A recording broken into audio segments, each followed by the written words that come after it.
बच्चों स्टार्ट करते हैं अपना पहला क्वेश्चन। ये क्वेश्चन बेस्ड है बच्चों, अगर हमारे पास n ऑब्जेक्ट्स हैं और उन सब का हमें अरेंजमेंट करना है तो उसका आंसर क्या होता है, npn और n फैक्टोरियल।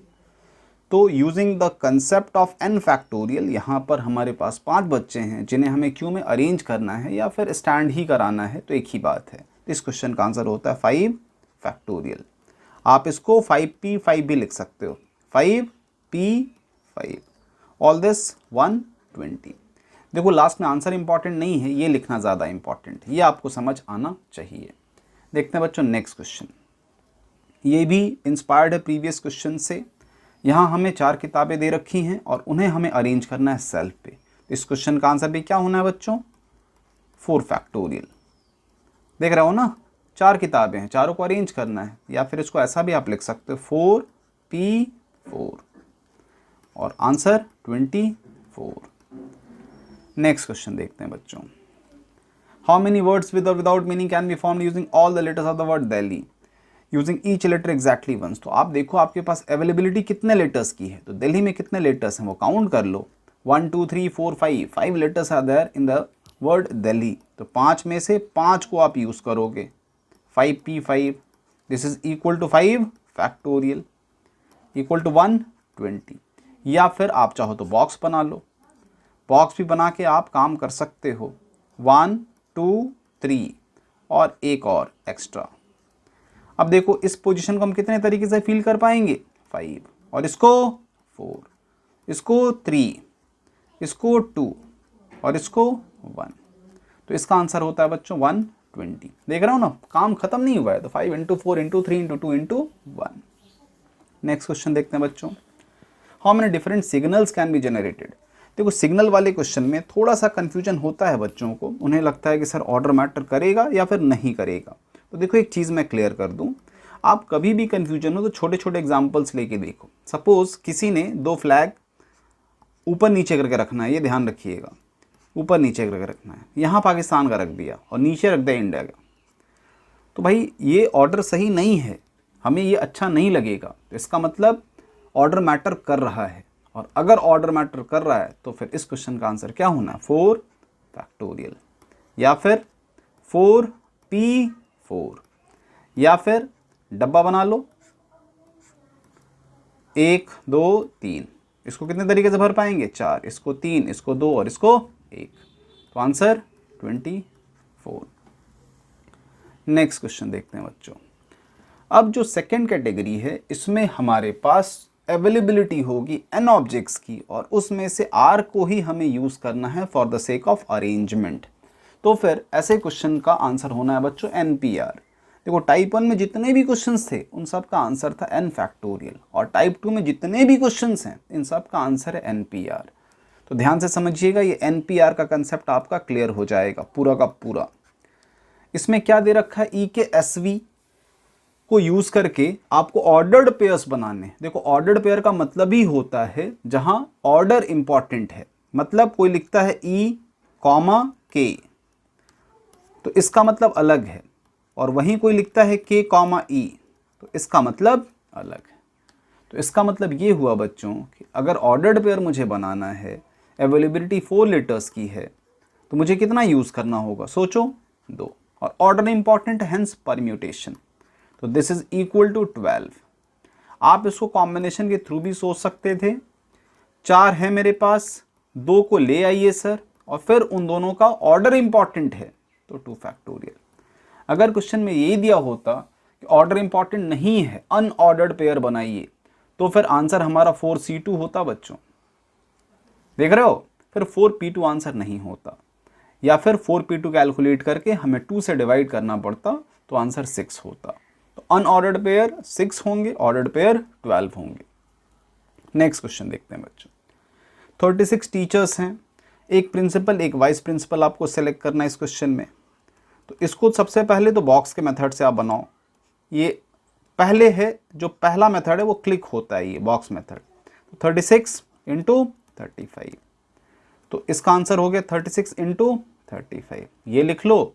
या फिर आप 36 में से कोई 2 चुनना है सर, 36p2, ये लिख लो। क्लियर है। तो इस क्वेश्चन को आप इन दो तरीके से बना सकते हो। ये क्वेश्चन बहुत सिंपल है। इस क्वेश्चन में पूछा है बच्चों 4 लेटर्स ही यूज करने हैं from the letters of the word number. तो नंबर के लेटर्स को काउंट कर लो, 1 2 3 4 5 6। तो 6 टोटल है हमारे पास, और कितनों को यूज करना है? तो सिर्फ 4 को। तो इसका आंसर होना है 6p4। This is equal to 6 factorial, 6 minus 4 2 factorial, equal to 6 into 5 into 4 into 3 answer. आप इसको बॉक्स मेथड से भी बना सकते थे। एक बॉक्स बना लो, और ऑब्वियसली कितनी जगह है? 1 2 3। इसको हम कितने तरीके से भर पाएंगे? 6 तरीके से। पहला बॉक्स 6, दूसरा 5, फिर 4 और फिर 3। तो बच्चों वही आना है 6 5 4 3। तो ये सिंपल है। नेक्स्ट क्वेश्चन देखते हैं बच्चों। How many 3 digit numbers are there with distinct digits with each digit odd.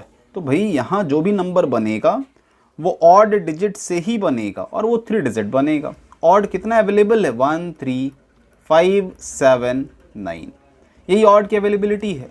और कितने डिजिट का नंबर बनाना है बच्चों? तो 3 डिजिट का नंबर बनाना है।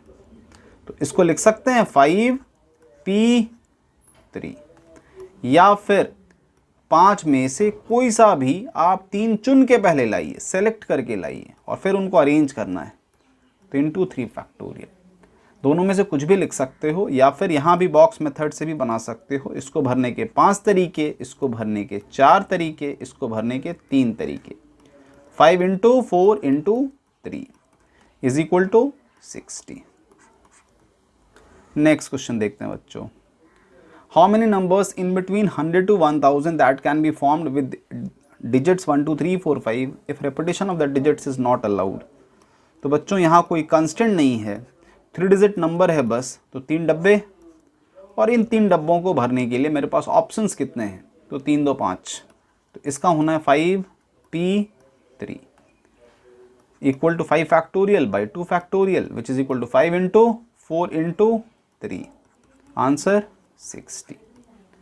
या फिर आप इसको ऐसा भी लिख सकते थे 5c3, कोई 3 चुन के लाएं और फिर उनका arrangement. This is also equal to 60। Box filling से भी बना सकते थे 5 4 3, तो आंसर 60। नेक्स्ट क्वेश्चन देखते हैं बच्चों। How many 4 digit numbers are there with distinct digits. तो इसमें भी कोई कंस्टेंट नहीं दे रखा, बस 4 के 4 डिजिट क्या होने चाहिए? अलग होने चाहिए।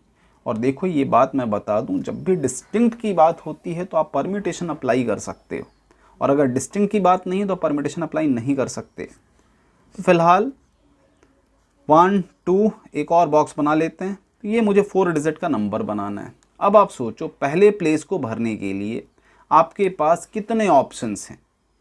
तो ऑब्वियसली 9 में से किसी एक को ले आओ यार। 9 लिखो या 9p1 लिखो, एक ही बात है। और रिपीटेशन अलाउड नहीं है बच्चों, तो एक तो यूज़ हो गया। टोटल 10 होता है ना 0 to 9 में, तो एक यूज़ हो गया। तो यहाँ भी कितने बचे हैं? अब 9 ही बचे हैं। यहाँ 8 और यहाँ 7। तो बच्चों अगर 4 के 4 डिजिट्स डिस्टिंक्ट हैं तो इस क्वेश्चन का आंसर होना है 9 इंटू 9 इंटू 8 इंटू 7। ये आंसर हो गया।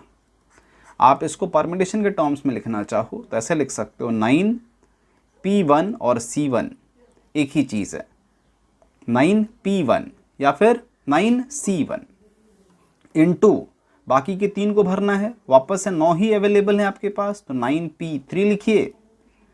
ये ज़्यादा बेटर है परम्यूटेशन के टर्म्स में। और धीरे धीरे देखो, once you become the expert, combination में लिखना सिखा दूंगा, लेकिन जो बहुत सिंपल है बस उसका ही मैं कॉम्बिनेशन बता रहा हूँ अभी।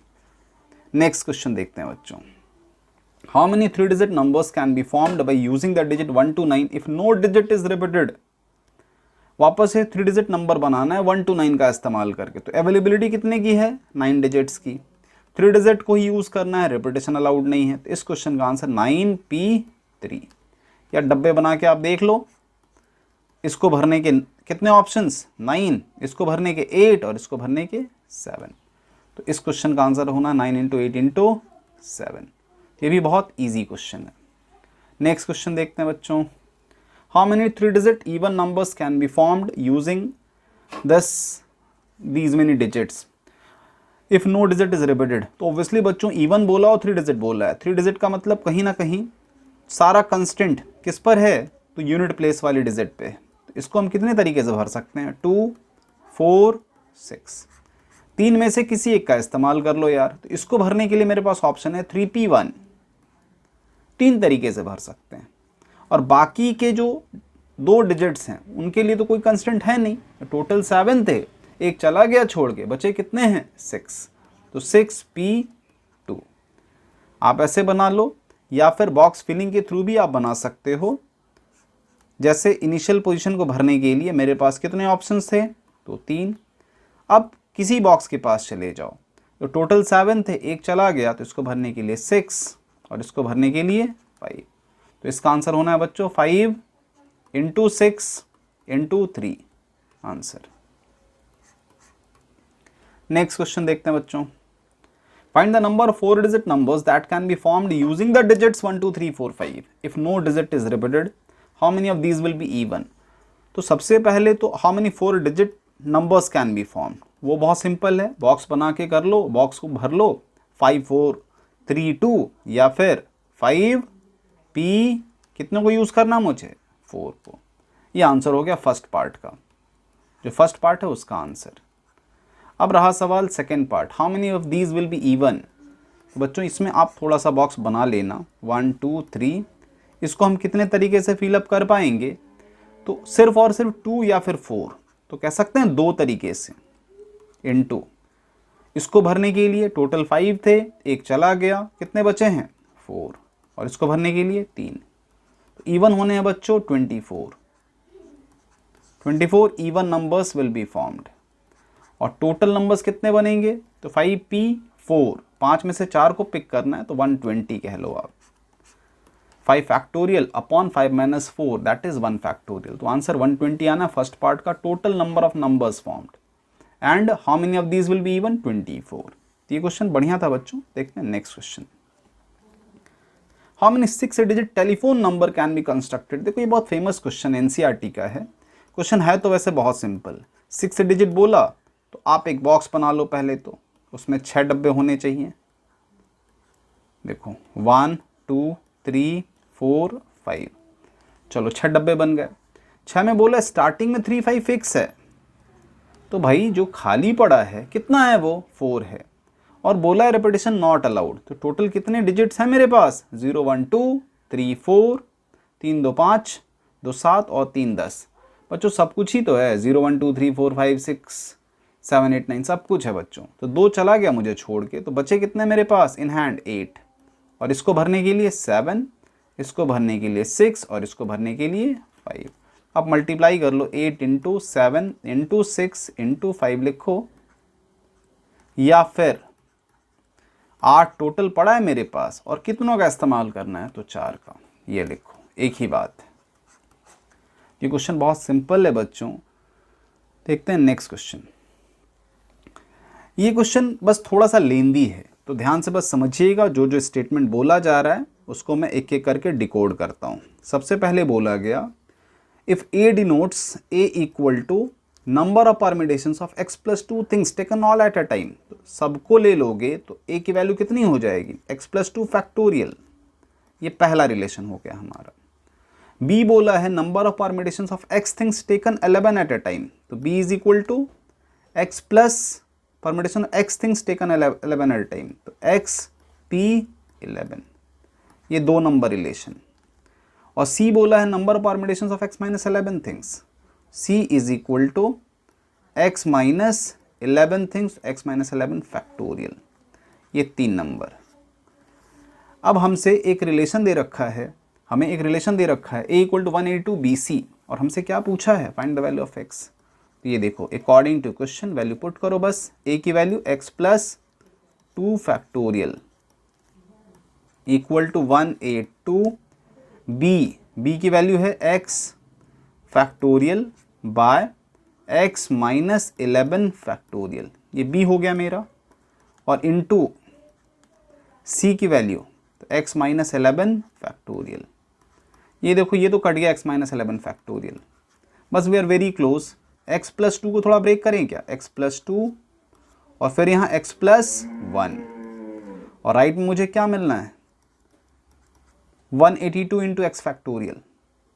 तो यहाँ लिख देते हैं 182 इंटू एक्स फैक्टोरियल। देखो एक्स फैक्टोरियल तो कटा, क्या बचा x plus 2 into x plus 1 equal to, देखो दो कंसेक्यूटिव टर्म्स हैं, तो क्या हम 182 को ब्रेक कर सकते हैं? तो इसको ब्रेक कर सकते हैं बच्चों 12 इंटू 13 में। 12 इंटू 13 इज इक्वल टू 182। तो इसका मतलब ये हुआ कि x इज इक्वल टू 12। तो बच्चों आंसर हो गया इस क्वेश्चन का 12। तो इसमें दोनों चीज़ें इन्वॉल्व थी, permutations of x plus 2 things taken all at a time, x minus 11 things taken all at a time, और 11 थिंग्स दिख रहा है, permutation of 11 things out of x things. तो सारी चीज़ें इन्वॉल्व हैं। तो कहीं ना कहीं ये क्वेश्चन पूरे आज के सेशन का कंक्लूजन है। देखते हैं बच्चों next question. Mint prepares metallic calendar. ये क्वेश्चन देखो बच्चों बहुत फेमस है और मैक्सिमम बच्चों को इस क्वेश्चन में डाउट होता है, उनको समझ नहीं आता क्वेश्चन क्या है क्या रहा है। क्वेश्चन पहले मैं एक्सप्लेन कर देता हूँ। एक कंपनी है जो कैलेंडर बनाना चाहती है सो दैट सारे इनकमिंग फ्यूचर ईयर्स के लिए फेब महीने का कैलेंडर वो बनाना चाहती है। तो देखो यार कोई भी कंपनी कैसे बनाएगी। पहली पॉसिबिलिटी तो ये है जो 1 तारीख है वो मंडे को हो जाए और 2 तारीख ट्यूसडे, ऐसे करके दिन आगे बढ़ेगा और 28 तारीख तक जो भी दिन आए, ठीक है, ये यहाँ ख़त्म हुआ। फिर एक ये पहला कैलेंडर मान लो बन गया। दूसरा कैलेंडर कंपनी ऐसे बना सकती है कि उसने ट्यूसडे को बोला 1 तारीख है भाई और वेडनेसडे 2 तारीख है, और ऐसे करके उसने बना दिया। तीसरा कैलेंडर कंपनी बनाया, वेडनेसडे को 1 तारीख, थर्सडे को 2 तारीख, फ्राइडे 3 तारीख, और ऐसे करके। फोर्थ कैलेंडर ऐसे करके आप समझ जाओगे, थर्सडे से स्टार्ट होगा। फिफ्थ कैलेंडर फ्राइडे से स्टार्ट होगा। सिक्स कैलेंडर सैटरडे से स्टार्ट होगा और सेवंथ कैलेंडर संडे से स्टार्ट होगा। तो ऐसे करके कंपनी ने 7 कैलेंडर्स तो बना दिए। लेकिन डोंट यू थिंक फेब का महीना थोड़ा सा अजीब होता है। इसमें ख़त्म सब में कहाँ हो रहा होगा 28 पे। कंपनी को एक और मेहनत करनी पड़ेगी 29 तक के कैलेंडर्स के लिए। तो अलग से एक नया सेट कंपनी को बनाना पड़ेगा 1 2 3 डॉट डॉट 29, और वापस से कहानी वही मंडे से लेकर के 29 तक, सॉरी, ठीक है, जो भी हमारा आखिरी दिन है। तो मंडे से अगर हम 28 इसमें ऐड करेंगे बच्चों तो मंडे पे ही ख़त्म होगा, और ये एक दिन पहले ख़त्म कर लो चलो फिर, तो संडे को ये ख़त्म होगा। तो ऐसे करके एक्स्ट्रा और कंपनी को 7 कैलेंडर्स यहाँ भी बनाने पड़ेंगे। तो आंसर क्या हुआ इस क्वेश्चन का 7 + 7 दैट इज इक्वल टू 14। तो होप ये क्वेश्चन बच्चों समझ आ गया होगा आपको। देखते हैं next. Customer forget the pin code. देखो बहुत कॉमन क्वेश्चन है कि भाई अगर पिन भूल जाते हो डिजिट याद है तो फिर मैक्सिमम कितने ट्रायल्स हो सकते हैं, मैक्सिमम कितने ट्रायल्स हो सकते हैं। तो बच्चों 4 लेटर्स हैं, ऑब्वियसली चारों का इस्तेमाल करना है, आपको अरेंज करके देखना है। तो कहीं ना कहीं टाइप 1 से ज़्यादा इंस्पायर्ड है। उसमें क्या था 4 लेटर्स और 4 के 4 को आप यूज़ करना चाहते हो। तो आंसर क्या है 4 फैक्टोरियल 24। तो ऐसा बहुत सारा क्वेश्चन हम बना चुके हैं। Maximum possible trial to be done by that particular customer is 24। 14 ये बच्चों बहुत फेमस क्वेश्चन है और बहुत इंपॉर्टेंट है स्कूल एग्ज़ाम के लिए। 4 प्राइज़ हैं, 5 बच्चों में बांटने हैं, आपको कैसे मैनेज करोगे। तो इस क्वेश्चन को देखो ध्यान से समझना। ऐसे क्वेश्चन में एक छोटी सी चीज़ है जो कंफ्यूज करती है। कभी कभी बॉक्स बना के ना हम फंस जाते हैं, इसमें कंफ्यूज होते हैं। तो क्या समझना चाहिए। तो देखो बच्चों मैंने थ्योरी सेशन में भी बताया था कि कभी भी आप प्राइज़ दे रहे हो या लेटर वगैरह लेटर बॉक्स में पोस्ट कर रहे हो तो आप ये ध्यान रखिएगा फिक्स कौन है और वेरिएबल कौन है। तो अभी स्टूडेंट्स और प्राइज़ में फिक्स कौन है ये आपको समझना पड़ेगा। तो इसमें फिक्स है स्टूडेंट और वेरिएबल है प्राइस।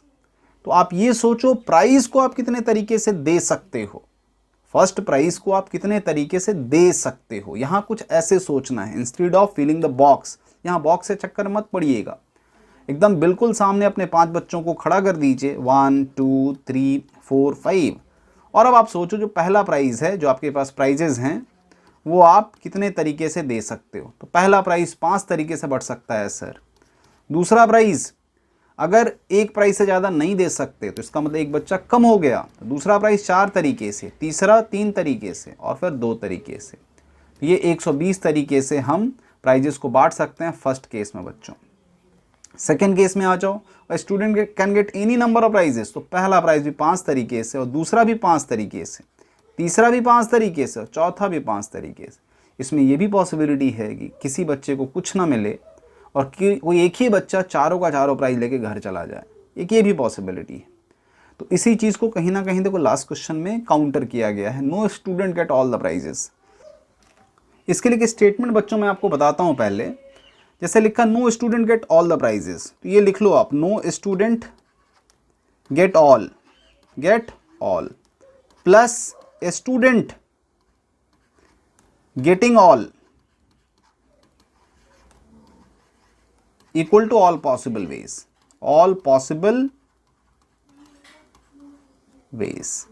और बस वैल्यू पुट करो यार। तो ये तो हमें कैलकुलेट ही करना है। प्लस स्टूडेंट गेटिंग ऑल कितने तरीके से हो सकता है बच्चों? अगर मेरे पास 5 बच्चे हैं तो 5 तरीके से ही हो सकता है कि सारा का सारा प्राइस एक ही बच्चा लेके चला जाए। और ऑल पॉसिबल वेज क्या था, हमने थोड़ी देर पहले ऊपर कैलकुलेट किया था। यहाँ 5 into 5 into 5 into 5 that was 625। So this implies answer क्या होना है, 620। तो थोड़ा सा ये क्वेश्चन कंसेप्चुअल था, इसको वापस से आप खुद से सॉल्व करके देखिएगा। देखते हैं नेक्स्ट क्वेश्चन बच्चों। इस क्वेश्चन में हमसे बच्चों पूछा है 100 से 1000 के बीच में कितने ऐसे नंबर्स होंगे जिनमें एग्जैक्टली एक डिजिट कितना होगा, 7 होगा। मतलब एग्जैक्टली एक ही डिजिट 7 होना चाहिए। तो ये एक बहुत अच्छा क्वेश्चन है बच्चों, इसको समझते हैं। सपोज हम 3 डिजिट के कॉरस्पॉन्डिंग 3 डब्बे पहले बनाते हैं।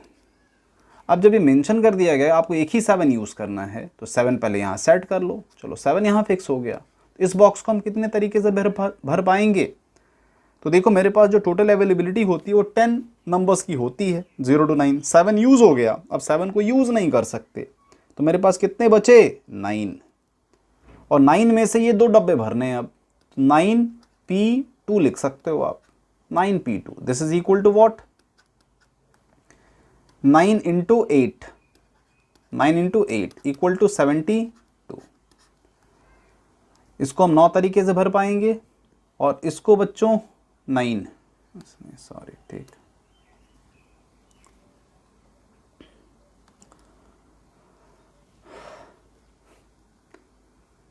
इस क्वेश्चन में बच्चों हमसे पूछा गया है कितने ऐसे नंबर्स बनेंगे 100 से 1000 के बीच में जिसमें exactly one of their digit is 7। तो बच्चों देखो इसमें रिपीटेशन अलाउड है, 7 छोड़कर दूसरे नंबर्स का रिपीटेशन अलाउड है। तो इसमें आप सीधा सीधा परमिटेशन का फॉर्मूला नहीं लगा पाओगे। देखो मैंने बताया था ना, परमिटेशन के लिए आपको चीज़ें क्या होनी चाहिए, डिस्टिंक्ट। तो इसके लिए बेस्ट है counting method, box method, fundamental principle. तो आप डब्बे बना लो 1 2, यहाँ पर सपोज 7 फिक्स है। अब आप सोचो इसको कितने तरीके से आप फिल कर पाओगे इस बॉक्स को। तो भाई मेरे पास टोटल अवेलेबिलिटी 10 की थी, 7 यूज़ हो गया, 7 को वापस ही यूज़ नहीं कर सकते, तो 9। तो इसको 9 तरीके से भर पाएंगे बच्चों, और इसको भी ऑब्वियसली फिर 9। तो 7 अगर 100 प्लेस पे होगा केस 1, तो यहाँ आंसर बनता है बच्चों 9 into 9 means 81 numbers will be there. Case 2, अगर 7 हमारा सपोज 10th प्लेस पर है, तो फिर इस प्लेस को हम कितने तरीके से फील कर पाएंगे, 7 नहीं ले सकते, 0 नहीं ले सकते, तो 8। और इस प्लेस को 7 नहीं ले सकते, 0 तो यहाँ अलाउड है, तो 9। तो यहाँ बनता है 8 इंटू 9 इक्वल टू 72। और केस 3 भी बच्चों very much similar to your case 2। यहाँ 7 फिक्स कर लो आप, यहाँ पे वापस से 8 तरीके से ही फीलिंग हो पाएगी, इसको 9 तरीके से भर पाएंगे, 8 इंटू 9 72। अगर आप सबको ऐड करोगे तो क्या मिलना है, 81 72 72 प्लस, तो आंसर 225। ये क्वेश्चन बहुत अच्छा था बच्चों, इसको भी आप खुद से सॉल्व कीजिएगा। नेक्स्ट क्वेश्चन बच्चों बिल्कुल 15 क्वेश्चन नंबर जैसा ही है, बट यहाँ बोला है such that at least one of the digit 7। वहाँ बोला था एग्जैक्टली 1 7, यहाँ बोल रहा है मिनिमम एक 7 तो चलेगा, एक भी रख सकते हो, 2 भी रख सकते हो, 3 भी रख सकते हो। तो ऐसे क्वेश्चन के लिए बच्चों एक स्टेटमेंट समझिएगा, कभी कभी सीधा सीधा सॉल्व करने की बजाय आप थोड़ा उल्टा सॉल्व करो तो ज़्यादा अच्छा होगा। उल्टा मतलब इसको लिखना है आपको all possible numbers, all possible 3 digit numbers, 3 digit numbers equal to at least 1 7 वाले नंबर्स, एटलीस्ट 1 7 वाले नंबर्स प्लस नो 7 वाले नंबर्स। ये स्टेटमेंट समझ लीजिए। अब आ जाइए 1 7, यार 1 को थोड़ा अलग कर लो, no 7, 1 7 plus no 7 equal to all possible 3 digit.